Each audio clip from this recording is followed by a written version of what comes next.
हाय लोगोफोर, आं दिनै मोनसे भिडिअ लानानै हायदों दे। ओमफ्राय भिडिअआ 2019 आरो दे। ओमफ्राय मेला गाखोनायलै नायलाय मिनिथावना दुर्गा फुजायावमोन आरो। ओमफ्राय नायलाय जि मति जा मिनिनो हाखायो। मिनिग्रा मानसियालायनो मति जायो आरो। ओमफ्राय बेखाय जा मिनिनो हायो नायलाय नोंसोरो।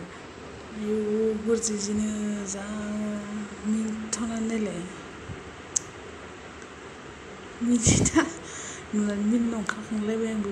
बेखौ जि गोबावनि उनाव मोनदों आं सासे लोगोनिफ्राय। ओमफ्राय भिडिअखौ आंनो हरदो आरो नायलाय नोङो माबायदि गुरजि मिनिबाय थायोमोन होननानै आरो अमा बायदि होननानै।